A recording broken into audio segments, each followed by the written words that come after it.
So to start our chicken adobo, we're gonna need a wok and have it at medium-high heat.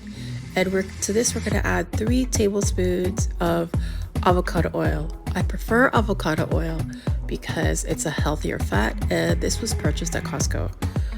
The first ingredient will be garlic.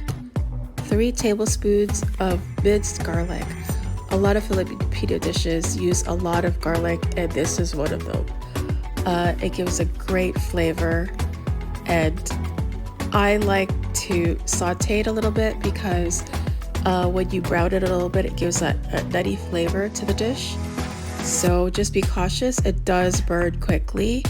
As soon as it starts to change color, then you're gonna add your next ingredient to stop the cooking. And that is our chicken. Now, the traditional way of making chicken adobo is using bone-in chicken. This is boneless chicken thighs.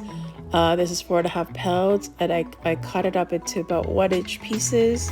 I just prefer eating it this way, it's easier. So once we have our chicken in there, this is another ingredient that I just choose on my own. This is not traditional. I use a teaspoon of dried oregano, and I also like to use chili flakes. This is also non-traditional. I just like all my dishes with a little bit of spice. This is optional. So half a teaspoon of that, and half a teaspoon of black pepper, also from Costco.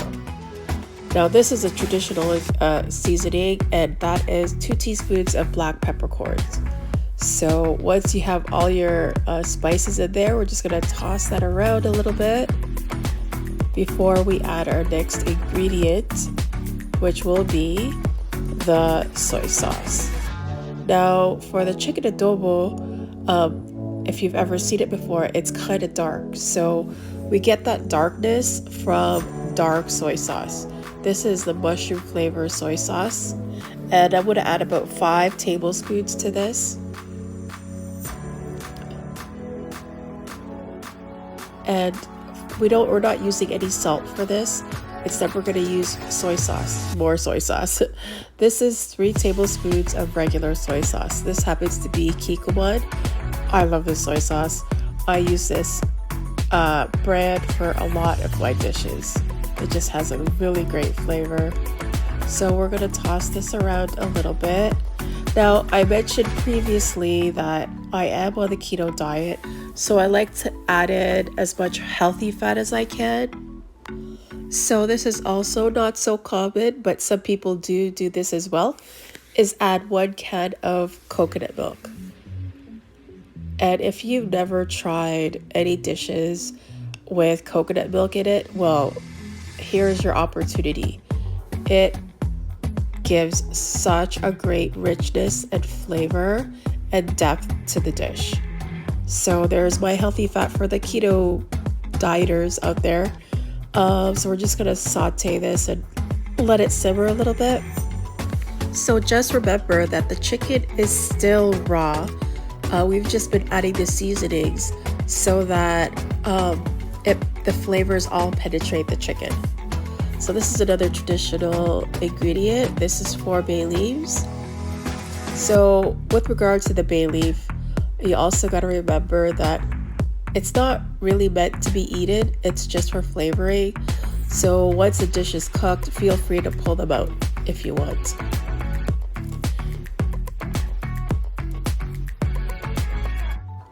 So the next ingredient, also very important to traditional adobo, is the vinegar. Now I'm using a 1/4 cup of apple cider vinegar, obviously because it's healthier, but feel free to use whatever kind of vinegar you want. You can just use plain white vinegar or whatever you have in the cupboard. So we're just gonna stir this a little bit. Now to me, it's not as dark as I want it to be. So what I did was I added just a little bit more dark soy sauce. Now, that's what's great about cooking, is that you can modify the recipe however you want it, just to your liking. So remember, it's still not cooked, so we're just gonna get this to simmer. Now, this dish has been around in the Philippines for many, many years. This is one of our signature dishes. So that's why I'm very excited to share it with you. The next ingredient is sugar. Now, because I'm on keto, I actually used monk fruit for this, but a tablespoon of sugar is all you need. And we're gonna bring this to a simmer, and the sugar just brings the savoriness out of the dish. So this should cook for about 10 to 15 minutes.